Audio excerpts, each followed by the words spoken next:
Lowry.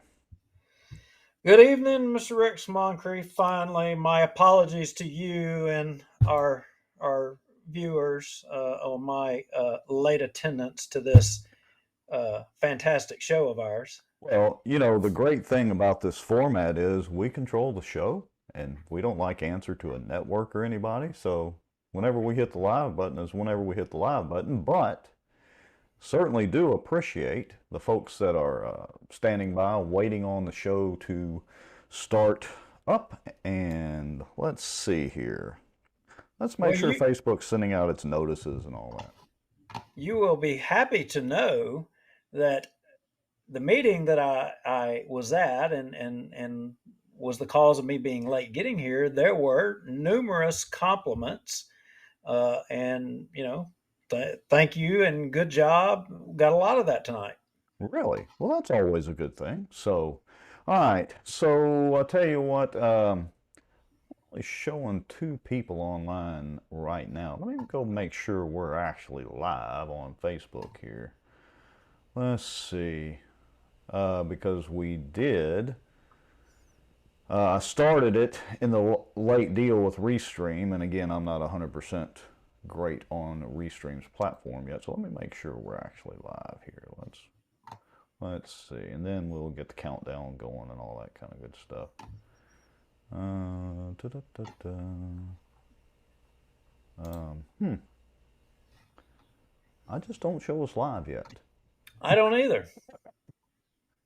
I show two people viewing, and that could actually be us.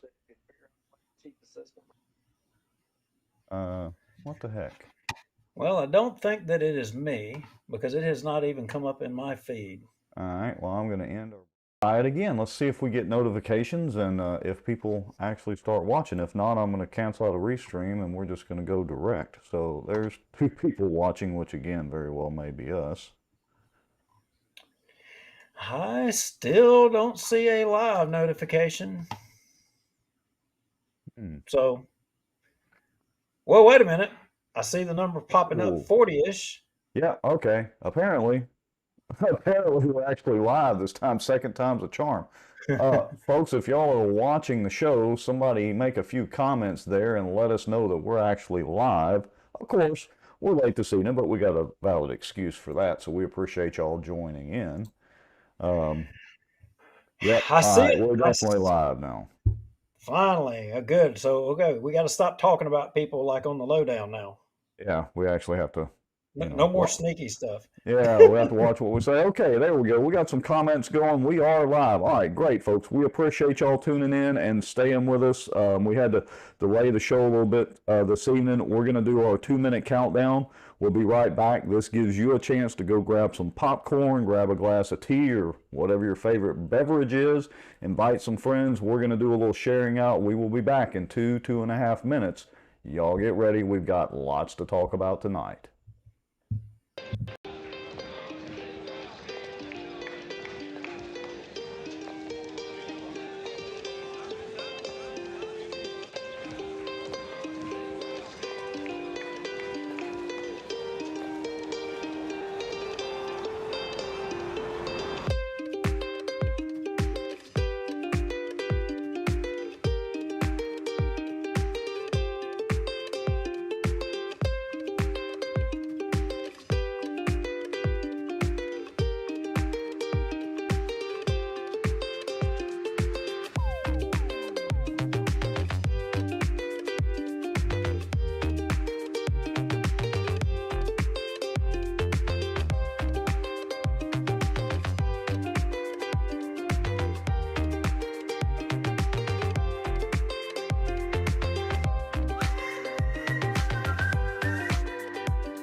Oh, I didn't either. That's why I was kind of taken aback a little bit looking at these notes. Yeah, I thought you put that in there. Interesting. No. Looks like somebody's messing around with our little notes we have. Oh, hello, everybody. And we are so glad that y'all are watching. Let's see, what are we up to? Like 138 folks? Wow, who knew there was so much interest and stuff happening in Bossier?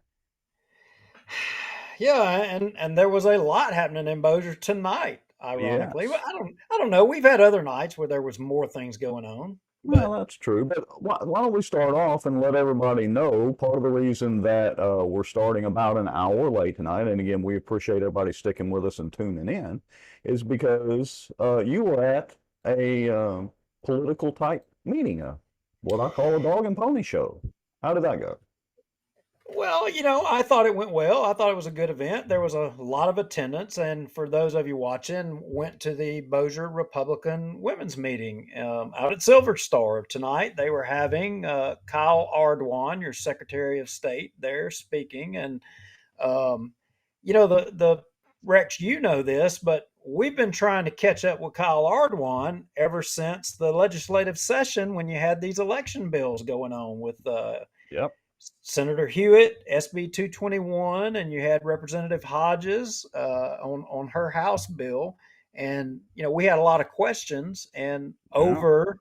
over the summer, and we had been sending emails, Facebook messages.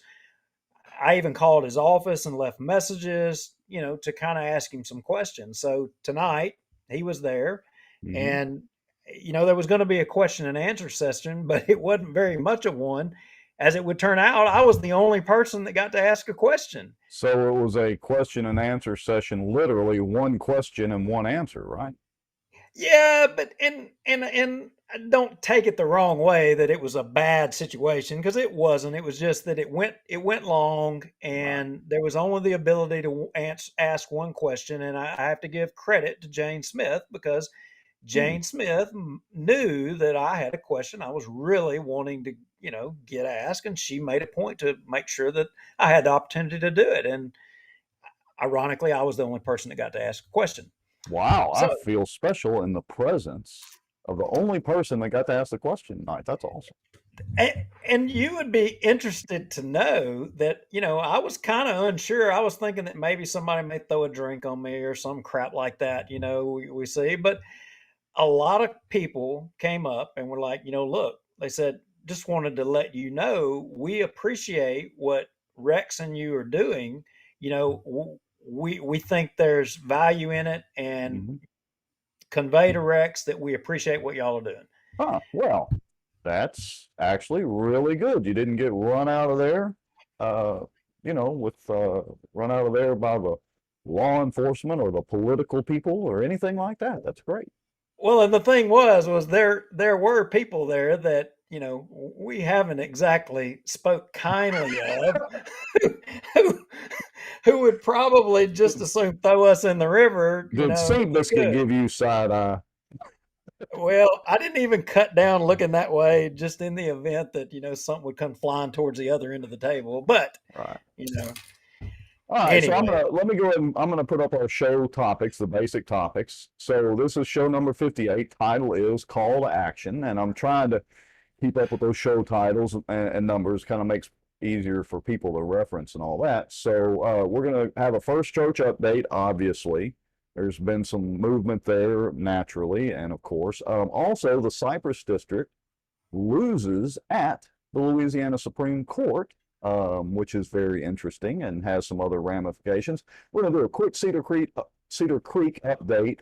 Thursday night, we'll be discussing a little more in depth the Arizona audit and how that might apply to Louisiana. And as you just mentioned, our Secretary of State was at the Republican Women of Bossier meet and greet question and answer session, and where you got to ask your question. So those are the topics we're going to discuss tonight, folks. So, like I said, y'all tag friends, grab your popcorn, the whole deal. We appreciate all of you watching. Want to give a shout out to the Bossier Democratic Parish Executive Committee that is watching tonight. That's probably Mr. Lee Jeter or somebody else on the committee. So we appreciate y'all watching. Actually, even though we lean relatively far to the right. We appreciate everybody watching, whether you agree or not. Okay. So with all that said, Duke, what do we want to dive in first? Shall we kind of do the easy stuff first? Yeah, the thing is most of the folks that are watching that are interested in, the first church saga updates, whatever you want to call it, most of them, I would argue, the Cypress District applies to them. They pay taxes on it, and it's a pretty significant thing. And you were on top of that. What exactly took place regarding, the Cypress District and the Louisiana Supreme Court? Well, there was and so Shannon or any of my other lawyer friends out there that are actual lawyers, not ones that play a lawyer like I do on Facebook, y'all correct me if I'm wrong or whatever, but the basic thing is there is a lawsuit filed by Shannon Brown on behalf of her dad, Mr. Thornhill, who lives on Black Bayou, as a matter of fact, not really too far from you, I suppose. Um, and there was an issue with him building a swimming pool and the flowage easement of water around the lake and where that ends and the policies of the Cypress District. And we saw as the lawsuit progressed and went through the local court system, or the district court system around here, that it was straight up through the good old boys network. And interestingly, of course, Shannon appealed that decision, and when it got to the appellate court, things were a little different. And she actually won on appeal, and the Ayers Law Firm, who is being paid by a lot of our tax dollars, of course, appealed that all the way up to the Supreme Court of Louisiana. And they basically denied the Ayers Law Firm's writ on behalf of the Cypress District and all that, which, correct me if I'm wrong, lawyers, but pretty much pushes it back to the appellate court. And so actually, very, very interesting. Yeah, so it would seem to me that, basically what has happened is the Cypress District and, the GOB network, as we would call it, especially as it pertains to Cypress, you know what? There's some accountability. In Yes. addition to the legislation that was passed this summer, but now this probably puts another level of accountability for unelected bureaucrats who, yeah, would we say, have taxing authority or tax us? Yes, they have taxing authority over something like, I forget the actual number, I should know it off the top of my head, over like 80% of the precincts in Bossier Parish. And of course, we all pay at a minimum sales taxes on things that we buy. And most of the businesses in Bossier Parish pay ad valorem tax, of which a certain part of that goes to the Cypress District. So really and truly, we're all paying taxes on it. So I've got a screenshot up here. Of course, I added a little smiley face and all that sort of thing in there. But this is a copy of that. It's Rodney Thornhill versus Cypress Black Bayou Water and Conservation District. And we're also going to have an interview. Probably will be next week, maybe a little after that, depends on her schedule. That we'll have an interview with Shannon, and she's going to explain, as the attorney representing her father, a little more in depth what this means. Because, like I said, it's got some implications that are a little bit beyond this, as far as their qualified immunity, and whether or not the Cypress District can, in fact, be sued for certain things. And if you remember, one last thing about it, the lady that was hired by the Cypress District, who was a lobbyist, lobbied very hard to make sure that they would have this immunity in the law. And the Supreme Court, basically by denying this, is my understanding, again, Shannon will be able to clarify this, or some other lawyer friends of ours, but by denying this, it actually throws that up in the air. And so we'll discuss some more about that and the implications. Yeah, and oh, by the way, that lobbyist that everyone, the 203 people that are watching right now, you paid for it. It was your Right. tax dollars that were not discussed at a public meeting to hire a lobbyist to go down and lobby against your interests. Yeah. So, yeah, I don't even want to get on that soapbox, because you know me, I could spend all night about this. But anyway, so A quick note, it says, based on this, the district does not have, not qualified immunity, I'm sorry, sovereign immunity, and can be sued by the property owners for suits related to their property rights. So I said qualified, which is a whole other subject, sovereign immunity. So anyway, we'll be discussing some more about that, and we'll update everybody as it goes along. Yeah, so moving right along, not to hang out on the Cypress District. I hope that little bit of enlightenment for folks watching maybe brings them up. If they want to learn a little bit more about the Cypress District saga, they can go back to some of our past videos. We have covered that issue thoroughly, I would say. Yes. Um, so moving right along, the Cedar Creek thing, you got an update on that, right? Yeah, I do, and it's just a real quick update. I don't really have any screenshots to show. I think it was KNOE over in Monroe, one of the news stations, and I'm sure probably the Ruston Daily Leader may have, and some others. And it was, of course, shared on Ruston Rants that there were some juvenile summonses issued for some of the kids involved in and the news is still reporting it as bullying. Of course, as minors, a lot of this information is sealed or whatever the process is because they're minors, so we're not 100% sure what it's about yet, but there is some movement in that on the criminal side, not just the civil side that we discussed a couple of episodes ago and shared out that civil lawsuit.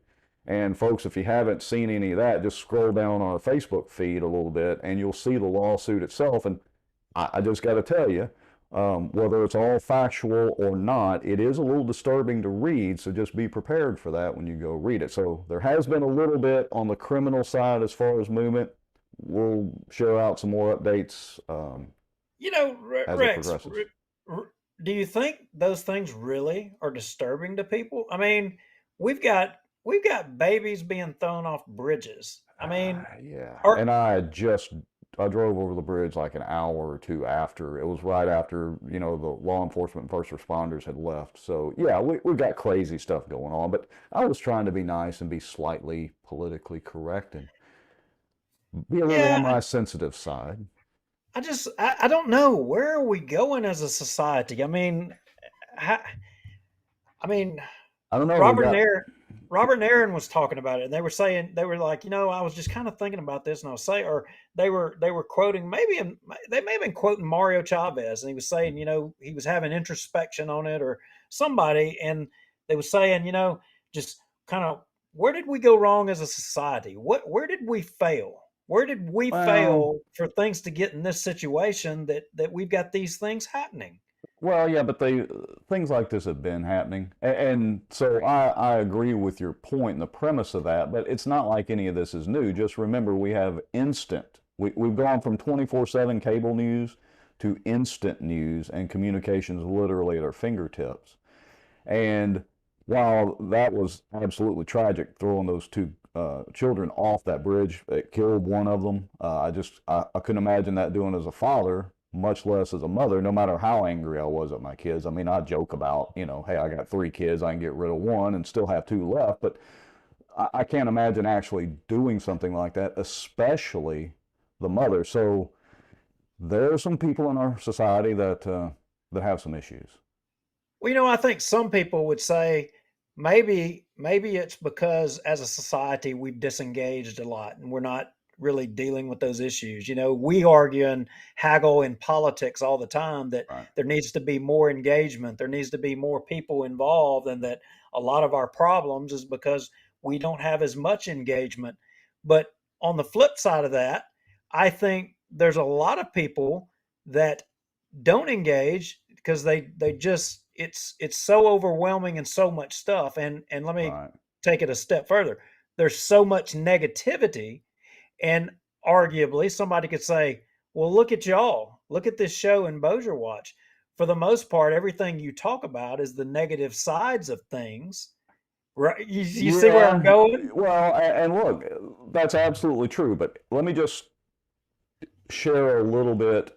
And Duke, I'm pretty sure I know at some point we've discussed this. But here's the thing: is we're not here to show the pretty flower garden and flower bed growing. Honestly, people don't want to see that much. People want to see the train wreck. It is what it is. Now, that doesn't mean that I don't think either one of us really like dwelling on the negative side. What we like to do is share this information, and like we've said all along, kind of give the inside baseball and discuss the things that, other people are too politically correct uh, to discuss. And I think that's kind of our goal. If you want to go see the really positive stuff, I forget the morning show. I think it's on Channel 3 or whatever, where they do all of that and they go out and highlight really positive stuff. I was watching one the other night, or last night or night before last, with Haynesville football. I went to elementary school in Haynesville, and I still remember as an elementary school student in first year of seventh grade, going to the Haynesville football games. I mean, that was the thing to do. But so if you want to see that, that's great, but this isn't necessarily the show for that. Yeah, Ashley Bullock had a great comment and makes a lot of sense and relates to this subject matter. Negative and hidden are not synonymous. I like that. And that is very, very true. Shine a little light on the darkness. We agree, Tracy. So, all right. So anyway, like I said, Arizona audit coming up Thursday night. Do you have a little just snippet you want to share about that, or just tell Well, everybody to join us Thursday night? just join us Thursday night. I mean, there's still a lot of debate. I mean, you and I were kind of haggling about it today, Right.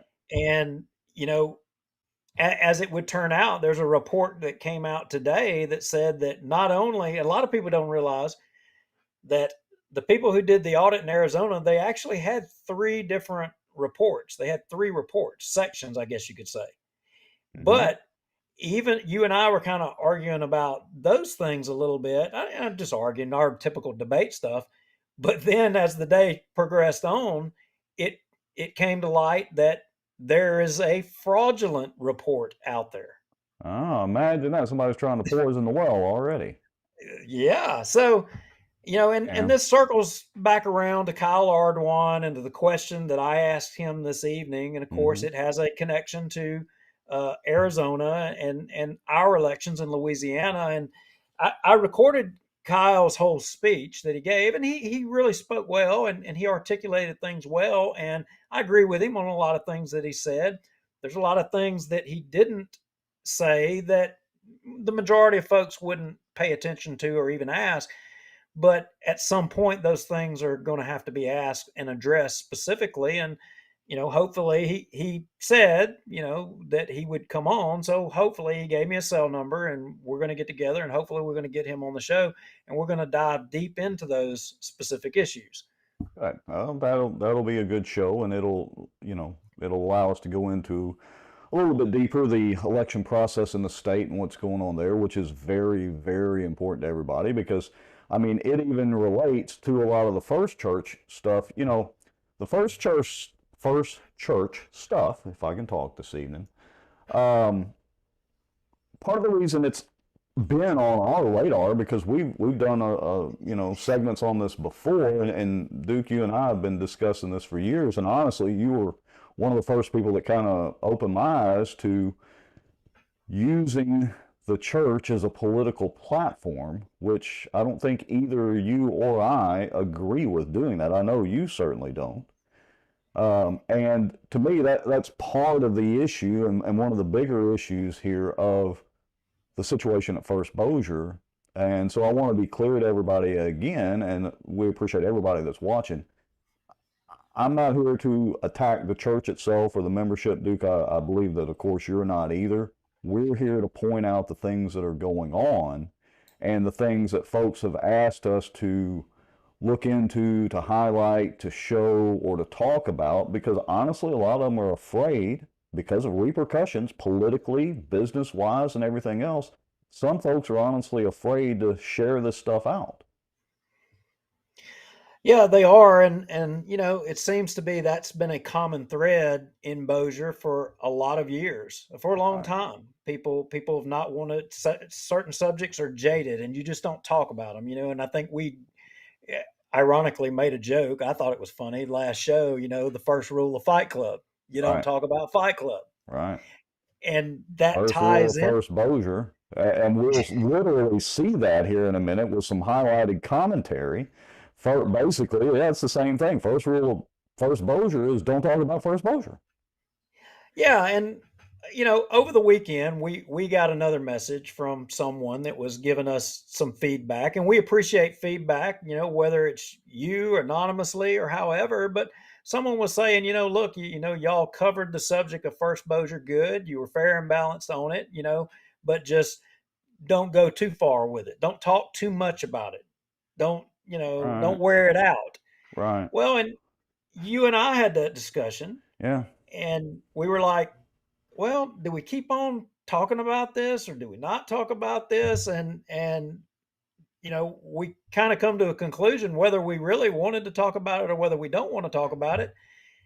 The people want to hear what's yeah. going on. Do they have a right to know what's going on?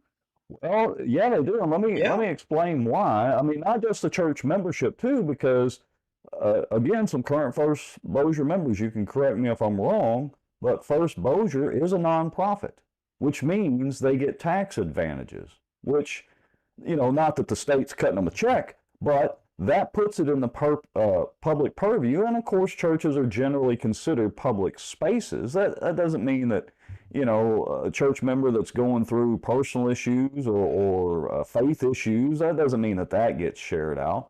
But there are certain aspects of that church and all, or at least 99% of churches, that are very public. And especially when they're weaponizing the church for political purposes, that absolutely is going to make it very public. So, to segue from that, we did share out the what we've called the missing message from September the 19th. This is the sermon and message and service that apparently First Bossier was streaming as they normally do. At some point, they cut it off. They turned off commentary.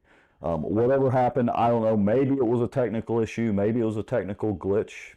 I say that a little tongue in cheek, but somebody else had recorded the audio of that service, fortunately, so that the rest of the membership and congregation could hear it. It was shared with us.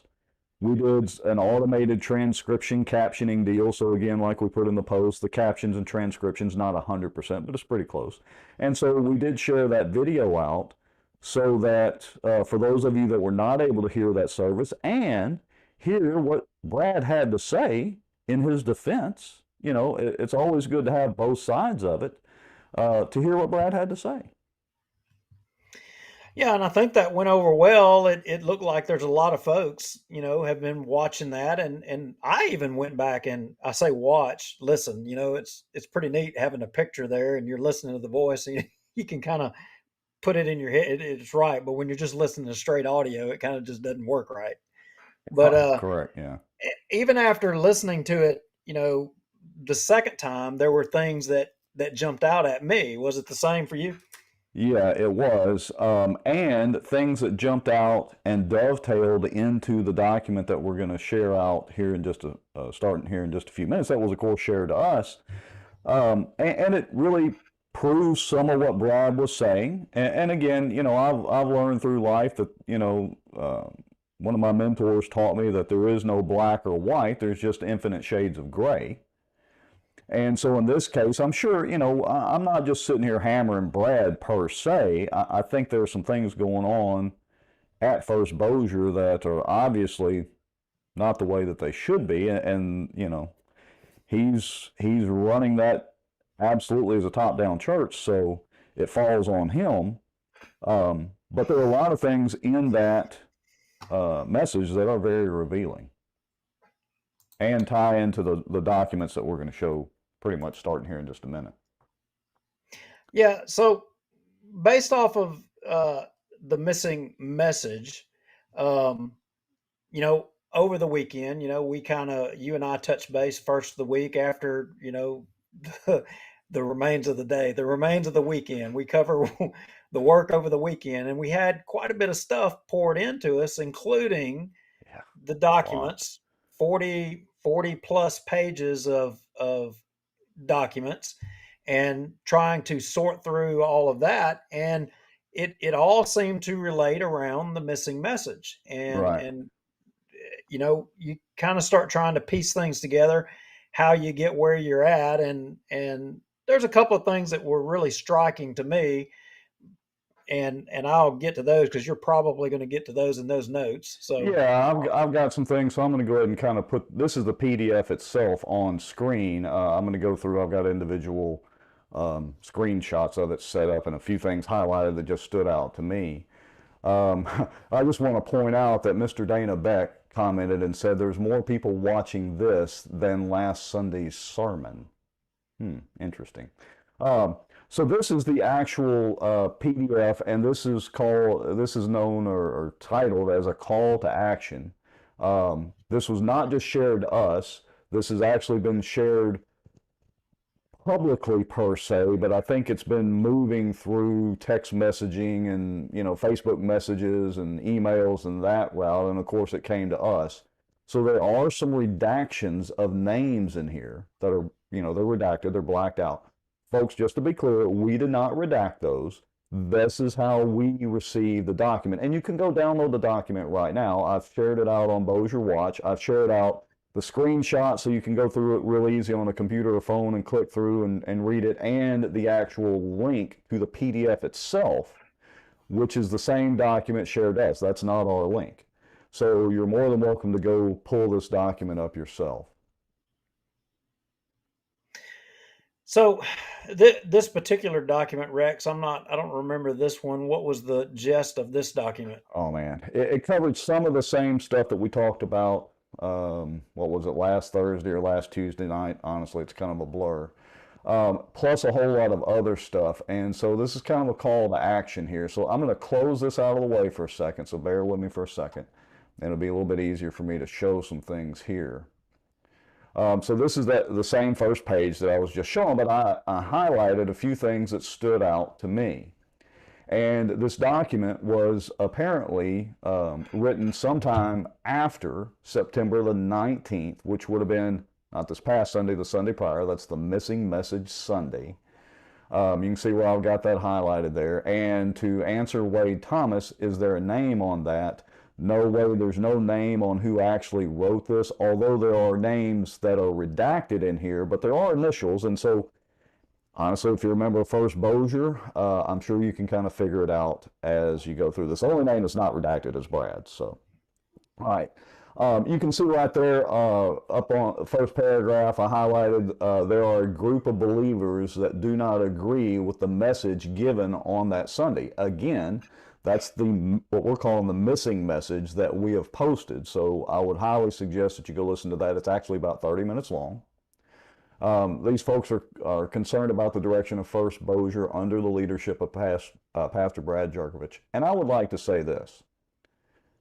We've received a lot of information from a lot of different people that either are current members of First Bossier, prior members of First Bossier, etc. This isn't like it's 2 or 3 people that have some beef with the pastor, have some beef with the church. This is a considerable number of people.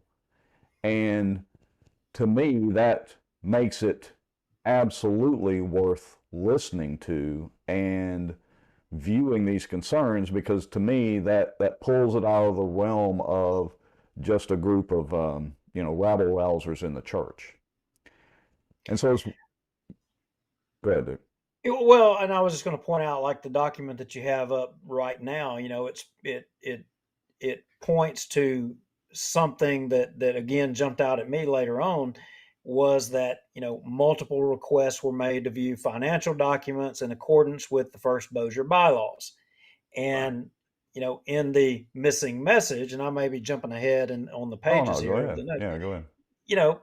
Pastor Brad clearly said, I had a few people come to me regarding this problem. He said, and brought them in, showed them, and then I thought that was it.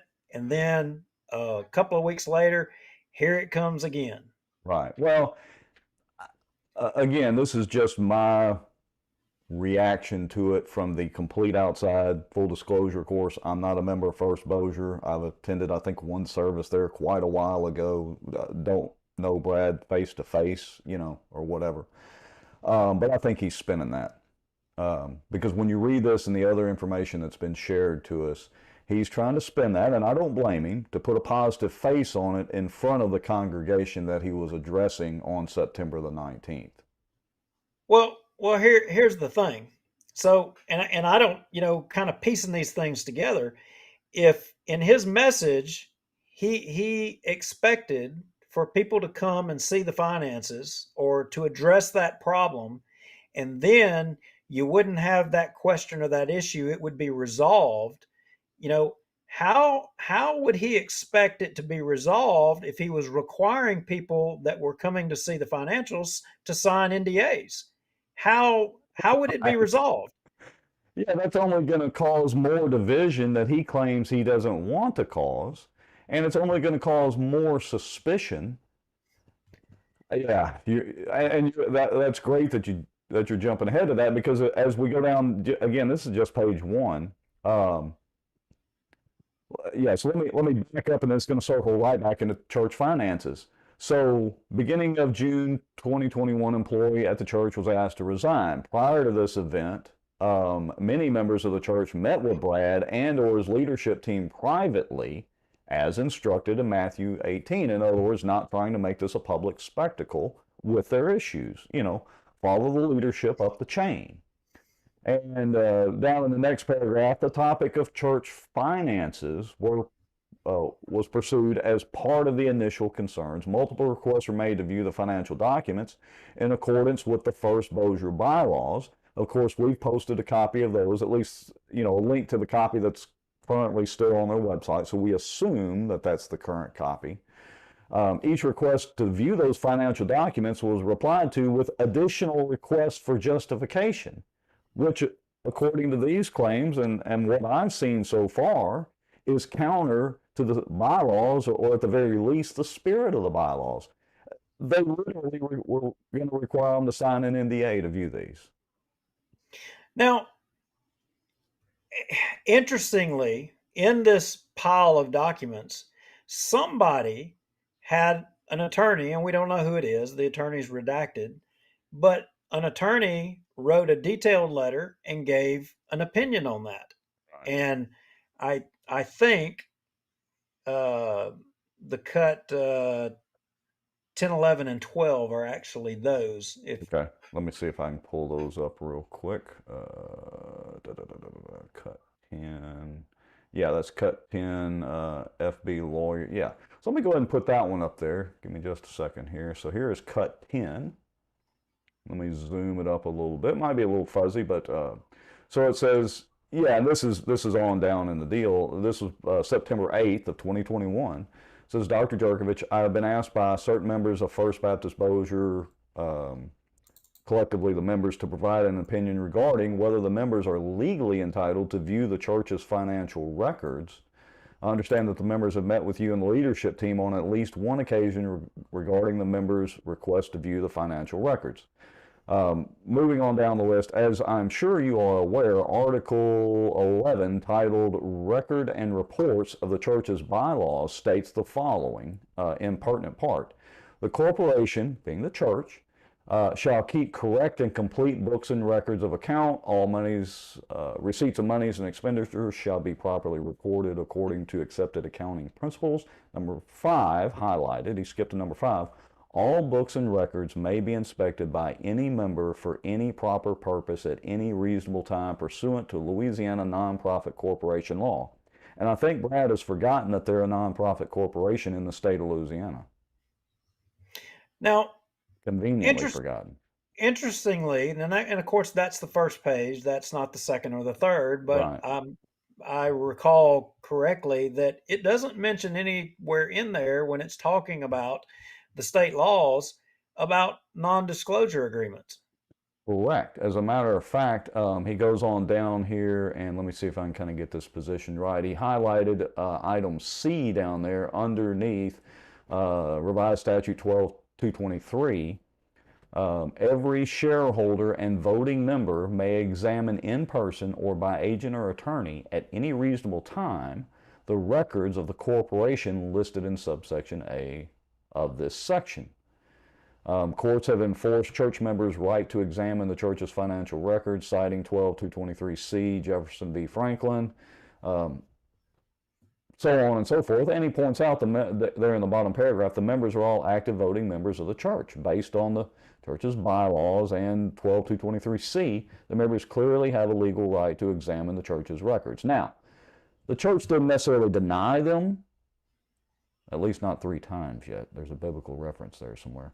But the fact that the church has denied them this fundamental right prompts the obvious question. So, by requiring them to sign NDAs, which these folks were not comfortable with, effectively the church has denied them the right to see those financials, and they're voting active members of the church. All right, and I just want to reach out to the 250 some odd people that we have watching. First of all, thank all y'all. Number two, the comments are scrolling by quickly, so I'm trying to keep up. We'll start pointing out some comments here. If we miss something or whatever, you may have to put your comment in there again, but we'll try to catch them all as we can and put some up there. Okay, so in the missing sermon, I didn't hear anything about NDAs. no, he conveniently left out the fact that he required them to sign an NDA, as best I can remember. Now, and I hate to say this, well, I'm not even going to do that because somebody will be making a meme of us. But so, is there should there be NDAs? Does a church got a reason to? I mean, let me ask a rhetorical question. So maybe there's people who make large contributions to projects that don't want their name attached to things. Is that justification to have NDAs? They track all those records and finances. Is that a justification to have an NDA in a church? To me, no, not in a church that also mentions that they're transparent and they're trying to practice transparency. So, I don't know, Brother Ed, I think you're still on. You commented a few minutes ago. Brother Ed, what's your opinion on if a member of Linwood Church wanted to review the financials of the church, an active member? What's your thoughts on, and I'm not trying to put you on the spot, Brother Ed, but what's your thoughts on whether they should have to sign an NDA? If you don't mind, maybe give us a comment or two. Yeah, and so we got some other communications, and there was one in particular in which I ran out of time this evening because I wanted to get it in here or get part of it, not identify who sent it to us, but they suggested that there's a wider thing, a bigger issue at play here going on, Right. and to the relief of the people of First Bossier, it's wider than even just First Bossier. Yes, much wider. Shall we go down that pathway for a second or two, or do we want to? Well, we don't want to go down all the way, but I think we would be remiss to not suggest because we don't know that it's accurate. It sounded interesting, and then we kind of started running down things a little bit and kind of comparing, and it took us down the lane of and we mentioned in another show the Southern Baptist Convention, you Right. know, And involving some other churches. and there's a connection here to what's going on at First Bossier, maybe, and maybe something with the SBC. May very well be. Again, sounds like a credible rumor. We'll just say it's a rumor or shared information at this point. We haven't verified it or substantiated it, but it would literally dovetail into what's going on at First Church. And I think also there's some history to back up. What's the best way to describe it? A theory? Yeah, theory.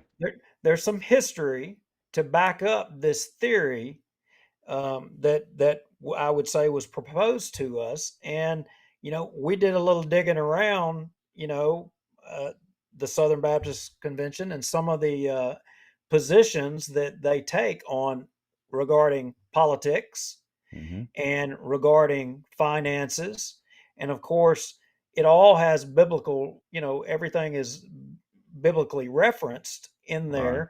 there, but there's some of it, and I'm not saying that the positions that First Bossier had were not biblically based, but it may come down to splitting hairs as to kind of where you stand in your faith, right? Well, not just that. To me, and it's kind of the hypocrisy of it. Out of one side of First Bossier's mouth, as far as leadership goes, they're talking about there shouldn't be division and follow the Bible and all that. And on the other side, they're literally causing division. So Yeah. that's the problem I have with it. You know me and my hypocrisy deal. It's like, my all-time favorite buzzword, well, other than irony. Now, So that's the biggest problem I have with it. Don't sit there and talk about, division and this is Satan working. Well, then Satan must be working on the leadership of First Bossier because they're literally trying to do the same thing, whether they agree with the Southern Baptist Convention and their stances and all that, because I'll show you here in a minute. I've got it highlighted in one of the call to action pages, a response from Brad, I believe it was an email, where he says you're either basically he says you're either for with us or against us. and let me read this out of the one of the uh, lines out of the Southern Baptist Convention. Resolve that we commit ourselves to model and encourage voices of truth, kindness, and gentleness rather than those that stir up hostility, strife, dissension, and factions, and be it further. Well, then, yeah, I can see why Brad's trying to split, and that's just me being my normal little smart aleck self, but snarky self. But yeah, I could absolutely see Yeah. why they would want to split from it. Now, I want to put up a couple of comments here. So, James Lloyd Collins says many SBC leaders have become quote woke. Don Thomas says that SBC sold out to socialism. I mean, so there are folks, and there are valid reasons to have issues with the Southern Baptist Convention. But again, I just circle back to my hypocrisy deal of trying to call out Satan and the division, invoke Satan and the division in the church, and you shouldn't do it this way, and yet they're doing like almost the same thing. Let me give you another one. Resolve that God explicitly instructed his churches to be careful when setting apart individuals for ministerial leadership, appointing ministers in their churches, and monitoring the continued integrity of these ministers. Hmm. How relevant is that? 1 Timothy 3 1 through 7. Yeah. And of course, I've been, as Brother Ed knows, a heathen for a while, and apparently I need to get back into the Bible and study up on some of my verses as well. All right, so let's move on to, we pretty much kind of covered page one there. I'm going to skip over to page three, so let me get that pulled up on the screen. And I was going to make an observation, Rex. Sure, yeah. You know, a lot of people right now, First Church is kind of turned upside down, right? Right, right. And things seem to be kind of going sideways, and there's a lot of discussion and accusations and about this is correct, this isn't correct, or what have you. And maybe that some people would say, you know what, the discussion that's being had about all of this is, y'all are having dissension. But you know what? There's 200, there just 260 something people just a minute ago are watching, and they're watching because they care about their church. They're Right. watching because they care about their faith, and they're wanting to protect it. Yeah. That's that's what this is about. Yeah, I So, don't see hardly anybody in here that's got their pitchforks and torches out for the church itself. It's just for the way things are being handled, which there are definitely some problems. And you can see I've got on the screen here, um, this is an email. This is page 3 of that call to action document. And Jimmy Richardson, hey, we appreciate y'all, everybody, you and everybody watching. Jimmy says that some of my family was fired so some of his could work. Ashley Lee says, have we found out who was on the committee that chose Brad? I know a couple of the members that were on the committee, but we don't have the full list of it. And because look, the committee chose Brad, and y'all correct me if I'm wrong, the membership also approved Brad at some point at a Sunday service or whatever type of, whatever meeting was. And so we can't just lay this all on the committee because Brad also came, from what I've been told, highly recommended by the Southern Baptist Convention and some other groups. So we can't lay it all on the committee. They are responsible, yes, but so is the church membership and others in the Baptist denomination. Yeah, and I see a lot of people comment about the SBC is woke. Some other things about they supported CRT.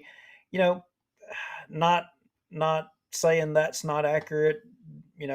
But what I am saying in in the previous show we said and I think I even made the comment. I said, you know what, we don't need politics in church, and we don't need our churches politicized. Right. Do we need Christians to be political? Do we need them to go out and make sure that we have people that believe in things that are in the Bible? Yes, we do. But do we need to politicize our church? No, we do not need to politicize our church. That's where we've got to draw the line. We've got to protect our church, I agree. because if you don't, you have what's happening right now. Yes, you're absolutely right. And I want to point out, Penny Johnson's comment says Fred Lowry got on stage with Brad and had our church vote in Brad's presence. And so thanks for that comment, Penny, because again, it circles back. We can't just lay this off to, the committee or whatever, you know. And so to me, again, that's why part of the reason that we're revealing and showing this information and pointing it out is so that those of you that are still current members of First Bossier can at least have a more informed idea of what's going on and make whatever decisions, personal decisions, and faith decisions that you need to make going forward with this. Okay, so this is again, this is an email, and you can see, of course, the names are redacted, so it's to the First Bossier pastoral staff from, and you can see several people. Again, it's not one or two people that just have a beef. And I just highlighted down here the lack of transparency on staffing turnover in the past several years. An abnormal number of ministerial staff, deacons, and vital servants have exited the church. And Duke, you know as well as I do, I'm not going to invoke all the names right now, but there was a whisper campaign that went on with a couple of well-known members who, let's just say, exited the church. And, you know, the whisper campaign said one thing that apparently and seems based on a lot of this information was definitely not true. But again, and that was a red flag to a lot of us. Of course, we all knew that the church was, being weaponized for politics. We could easily see it from the outside, but there's I been a guess lot of turnover, and that's a red flag. and during that time, I guess people that were on the inside were caught up in it, Right. and this is the way it should be. But no, it's not the way it should be. I'll give you an example. Is it right for one person running for mayor to be able to take the stage and take the mic, and another person running for mayor that's been going to that church, I think the whole time he's lived in the city, to not get the same opportunity in the middle of a political race for mayor of Bossier City? Right. And then allow the current mayor and one of the current city councilmen, who of all things is of the Catholic faith at a Baptist, even if they're leaning towards non-denominational church. And again, no offense to Catholics, nothing wrong with being Catholic if that's your faith, but that doesn't happen unless there's an ulterior motive. And you're right, not allowing one candidate to speak, yet allowing the existing mayor to speak under the auspices of the water towers. So Really, at the end Brad? of the so at the end of the day, when it comes down to it, when you start deciding that one political group has dibs, and we ain't even got to be talking Republican and Democrat, but one group has the dibs on a political message within a church body, you got problems. You got problems. And look, it goes right to the last bit of highlighting right there. It's the perception in the community that a pattern has developed of omitting and or spinning the truth about their departure from our church. Spinning the truth. Where do we usually hear that? Oh, politicians spinning the truth. Yeah, but Pastor, but we're pastors do it spinning, sometimes. Rex. Well, They say sure, we're spinning. right, but that's what we're supposed to be doing. The church isn't really supposed, or the church leadership shouldn't really be spinning the truth, and they certainly shouldn't be spinning the truth for PR purposes. There's a difference there. It's our job to put, not our job because we're not paid to do this, but uh, we are here to put our spin on the things that are going on and our perception on it based on our experience. We're not church leadership with a church that was at least at one point several thousand members. And as you Now, can see that last little highlighting, we're not trying to create a toxic work environment. Again, this document itself is one person or multiple people's perception, so I'm taking that into consideration. well, Lee Arthur Jeter, uh, speak the truth. Now, Yeah. I don't really know Lee. I know of Lee, and I know that he is a honorable person. I know that his political affiliation is different than mine. And what I would say is Lee, and you can address this in the comments.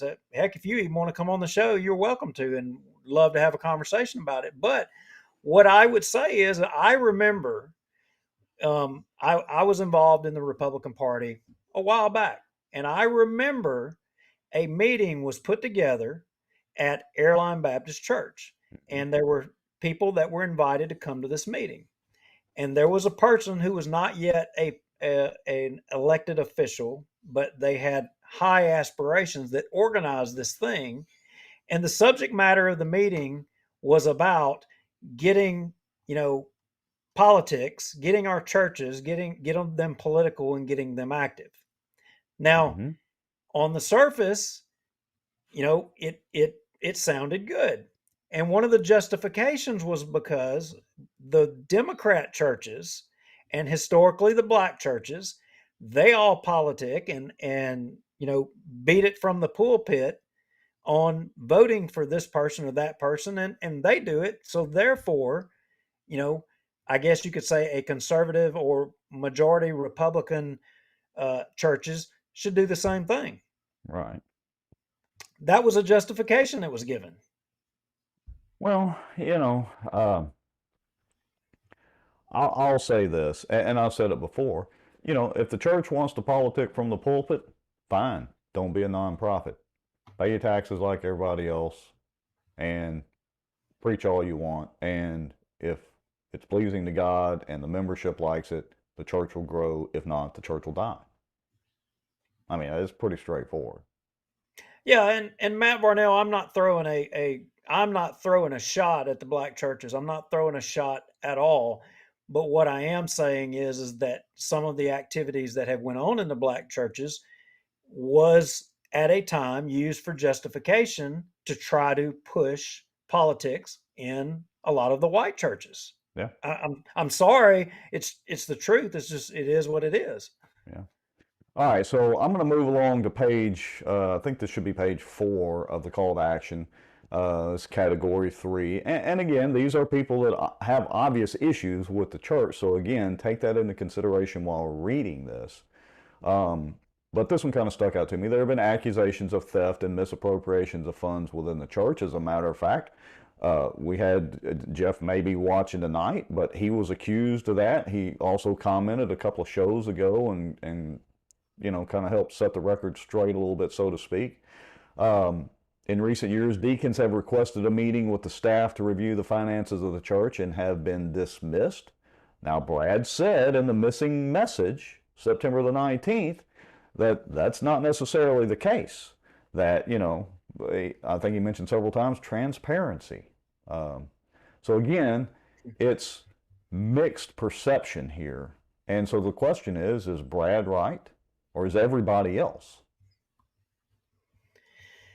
Well, I don't know that everybody else. I mean, I think there still is a group of supporters of Brad that think that the direction they're going and everything is correct. And you know what? I mean, Mike Welch, for example, he just made a comment, and he's right. You got to put yourself in the shoes of a pastor. I mean, Mike, Right. he was a pastor, and he was saying, look, I don't know that the situation with Brad is exactly as it's said it is. He said, but what I do know is that in his experience as being a pastor, he's had accusations thrown at him over the Right. years, and you know, I get that as well too. I couldn't imagine that's probably a tough spot. Yeah, and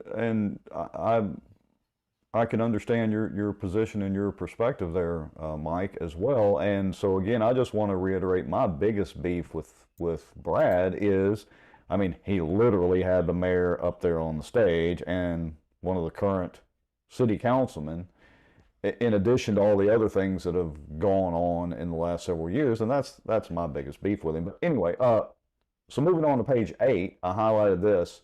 And Duke, if you see anything, just stop me at any point. This is just stuff that I highlighted right before the show.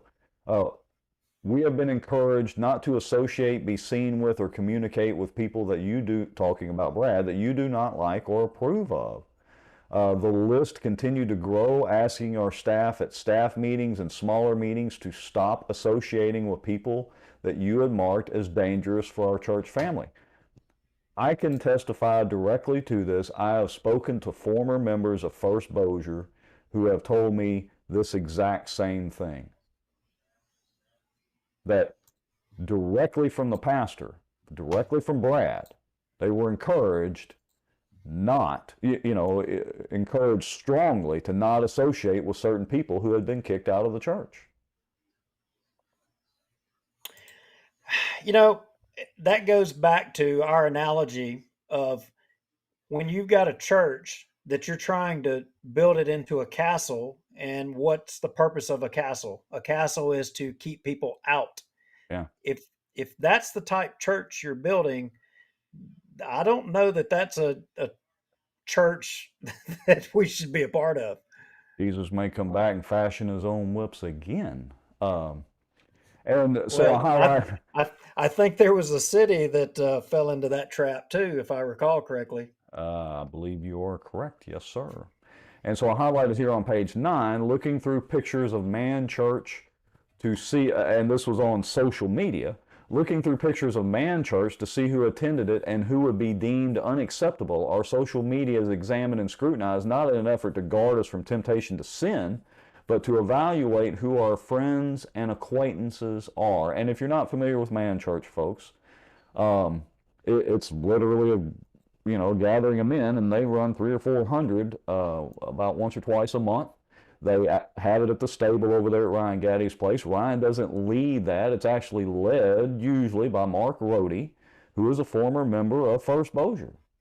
And he was one of the people told, and I don't want to speak for him, but if you associate with these people, then you're not going to associate with us anymore. And I'm paraphrasing that, but that was basically it. Look, Lee Jeter had a great comment that he posted up in response to us talking about him earlier.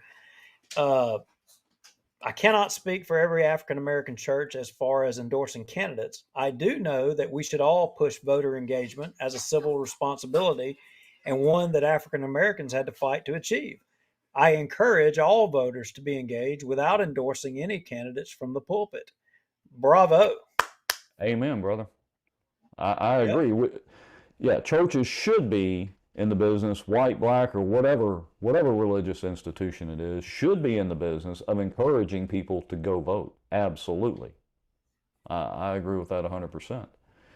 Um, let's see. So let me add another page up here. I think page 10 is where we're headed. Yeah, there we go. There's some yellow writing. Now, this is interesting. And Brad mentioned this in the missing message. He specifically referenced the home groups and the small groups. Says, our church family is afraid to meet to pray and study God's word without retaliation. You called for a meeting so I would explain my motive when I opened my home for people to seek Jesus. Many church members asked me if I was in trouble for calling for a prayer meeting for the redacted name baby fighting for his life. So look, folks, the names were redacted. If you remember First Bossier, I'm sure you can figure this out pretty easy. and I didn't highlight this, but connection classes were threatened and bullied, and names written on paper when they wanted to gather and pray in the foyer of our church. Now, What? if that is true, that is paranoia at the highest levels of that church. That that's not boy, that's pretty damning.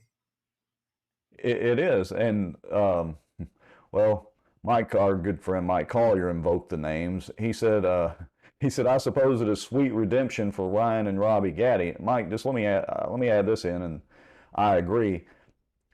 You know, the same exact whisper campaign that was done. We literally had the conversation, and at first I thought, well, you know, that might be plausible, what was uh, supposedly said. But the more I thought about that, and even though I don't always agree with Ryan politically for sure, he and I have had many, many arguments. The more I thought about that, and especially him being an attorney, the more I thought there is no way he was stupid enough to say that in the presence of the group. So, yeah, I agree with you, Mike, but honestly, it looks like at least some of what they were saying was true. Okay, so, Well, and look, right? I mean, we could sit here all day and we could put it off on Brad, and we can put it right, off, but you know what? It isn't all on Brad's shoulders, including Ryan, for example. Ryan did some things in the past, and I criticized him to his face about it. Told him sure. point blank. A lot of people have made mistakes over the years, but what's going on right now is continued mistakes and mistakes that are basically tearing a church apart and could ultimately shut the thing down. I mean, I don't know where this thing could end up. There's no telling because it's just getting more and more. I hate to use the word popular because it's not probably the right word or this in the right context to use it, but there are a lot of people engaged in this issue. Let me put it this way. So I'm sharing this one here. It says uh, what we had done by meeting in secret and drafting a letter of complaints was not biblical. Now that was according to Brad and some of the church leadership. Um, but I highlighted down there with the little red arrow that they decided to approach the situations as a group in silent by sending the letters so as to follow the biblical example and not let it spread into the church. Now, of course, we all know it has spread into the church, but Brad's also been announcing this stuff too. He, being Brad, very quickly changed that dynamic and began telling many members of the congregation in different committees about the meeting and the letter.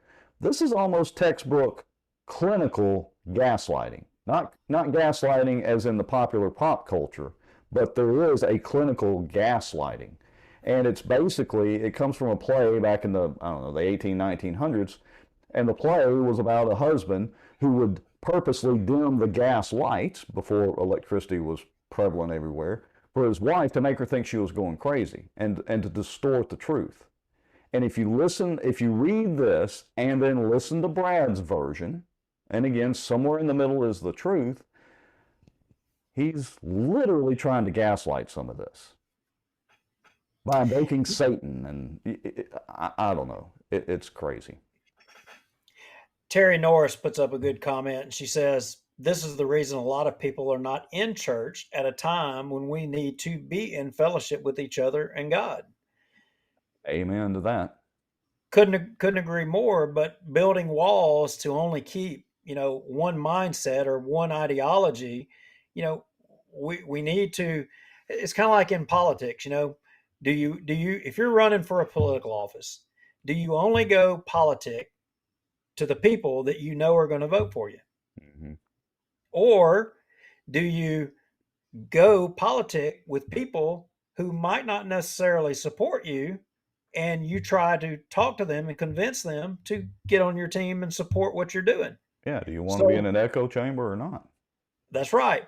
So if our goal is to bring more people to God, it, are we building a wall to block out people with the idea that don't have that same ideology as us? I mean, and I Sure. think this this, again, I go back to the Southern Baptist Convention. I think there's a bigger picture here. And I agree with you. Agree with them or not. Mike Welch put up another great comment. The devil gets a lot of credit for what people do. That's right, Mike. God did give us free will, so we can't always lay it off on the devil and Satan. That's just entirely too easy. We have free will, and God blessed us with it. I'll put up this highlight here. So this is a uh, response from Brad to the folks from the email, okay? And of course, there's lots of information in this, folks. You have to read through it later on, all of it or whatever if you want to. But I highlighted this. This is from Brad. You either trust and follow leadership or not. Now, think about that statement for a minute. I mean, let's just invoke Jim Jones and one of the sayings we use all the time in politics, drinking the Kool-Aid, which really they didn't drink Kool-Aid. Again, they drank Flavor Aid, great by the way. But anyway, drinking the Kool-Aid is a popular phrase. Now, I'm not saying that Brad is a cult leader and is going to fly a bunch of people to South America and set up a cult and put cyanide in their Kool-Aid and make them drink it. But this circles right to that type of mentality. It's not an either-or situation.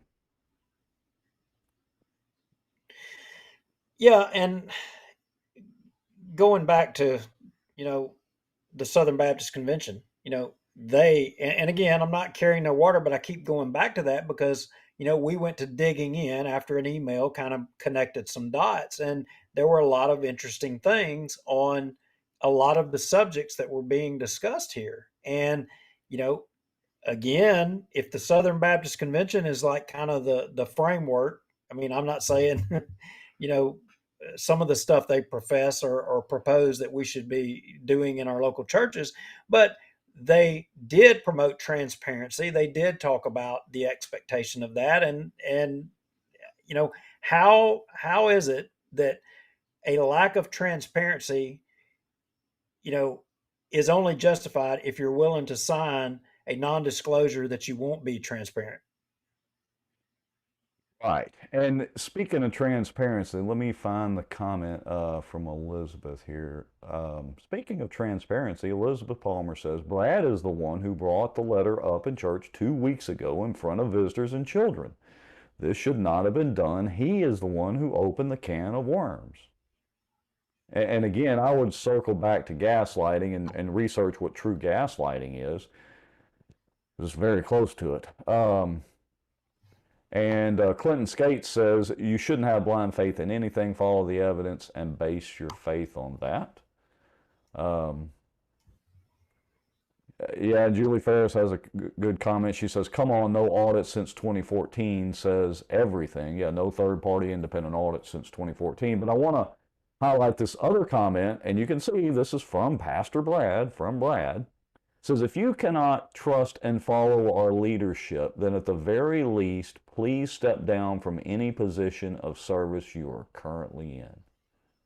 You're either for us, you're either with us, or you're against us. No in between. And if you, folks, when you go back and read this document, read the requests that were initially made. They're not out of line. Yes, they were questioning some of the financials, wanted to take a look at them. They didn't accuse Brad or anybody of stealing anything, but let's be clear. 14% of all church budgets across the world, which totals $40-60 billion, best estimate according to sources, about 14 to 16% of that is stolen, absconded by church membership or church staff members. So it's not like, churches don't have internal theft or things going on. It is a legitimate concern for folks who tithe their money to go to the betterment of the church as a whole and reaching out to people to share the message of God and Jesus Christ. It is not out of line for folks to just question and make sure that the money is going where it needs to go, where God intends it to go, which usually is not in somebody else's back pocket. All right, so I'll get off my soapbox about that. Well, 220 something people still watching and holding, and they, I am impressed at the quantity of people, to all of y'all watching and tuned in to this subject matter. I mean, really, I got to say that that is impressive to me that people care that much. I mean, we all are have we're all guilty of not committing enough time and to important issues, but boy, people are committing time to this one. Yeah, I would circle back to when we did our episodes on plain dealing and the shenanigans that were going at plain dealing. We had a large following and folks watching then, and you pointed out the same thing. It's very similar here. Seeing this many people engaged in this, whether they're, agree with Brad's side of everything or they agree with the folks that have been kicked out of First Bossier or not, it doesn't really matter. Just seeing this number of folks engaged about this. Look, the last couple of videos we've released have been the high, and last couple of shows have been the highest ever. And folks, we're not doing this just to watch the numbers run up. But what those numbers show, when they climb to 2 and 3 and 4,000 views very quickly, that means people are very interested and trying to be engaged in what's going on with their community. And of course, in this case, with First Bossier, which is one of the largest churches in the area. And has been, I would argue historically, it probably has been the largest church in Bossier Parish, probably until now. It's always been the largest, I would think. Probably so. Don Thomas, that's a great idea. Everyone should bring a guest next week. Bring a guest and an extra thing of popcorn to the show. All Well, right, Duke. Well, that pretty much wraps up, folks, all the topics that we're going to discuss. And again, that document's 44 pages. There's a couple of filler pages in there. I just highlighted the ones that I had taken a look at that kind of stood out to me. Yeah, Duke, you're right. We're still at 220 plus people watching right now, so we appreciate each and every one of you. Couple of housekeeping things. If you want to send us an email, go make a free Proton Mail account. You can do it completely anonymously. Don't put your name or anything in it if you don't want to. Send an email to us at bossierwatch@protonmail.com, and we'll gladly look into it. We can't reveal your name or whatever if we don't know it. If you've got some large files you want to send to us, if they're over 25 megs, for some of you that are a little bit geeky, and you want to send them to us, you can go to bossierwatch.org/send, and I'm going to put a send button on the website. And you can upload if you have large documents or files or something like that, or video or audio that you want us to review. We do take a look at that stuff. Look, it's just me and Duke doing this, and there's only 24 hours in a day, and we have to also make a living as well. So sometimes it takes us a little bit to get to information, and we try to research it thoroughly before we present it on the show, even if we're putting our spin on it. So we just appreciate everybody watching. well, now one last comment, Rex. I've got to touch this Oh, one. sure. It's a good comment here. So Elizabeth Palmer writes, Brad is involved with his new organization, quote, network. I would like to know how much money is going to his new group. We have had multiple speakers from his group come to our church as paid speakers. We are also paying salaries to some of these members. Hmm. Now, now that links into the other email that we got, that there was a similar thread there, Mm-hmm. right? Well, So uh, I'm suspecting that there's more from this saga is going to come as we move forward here. And we're probably going to be getting more information in the near future, I'm thinking. you know what the old saying is: follow the money. We got one request, and we hadn't done this in a while. Mike Collier says, "Who is this week's cockroach?" Um, Mike, I'm not sure we can qualify that yet.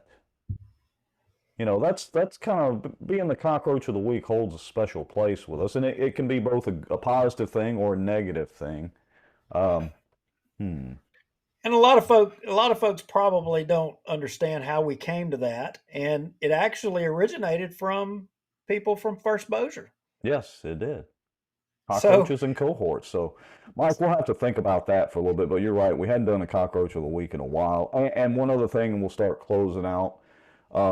This does not mean that we have forgotten about the Bossier City Council, and we certainly hadn't forgot about the Cypress District and all the other shenanigans that sometimes go on around here. So we will be sharing some more of that. Honestly, it's been a little quiet on that front the last week or two, and so we've been on the First Bossier Oh, and we trail. got some new crime statistics out in Bossier City. Yes, we do. And there's a billboard that we're going to show next show, probably. Who was right, the Amigos or the Good Old Boys?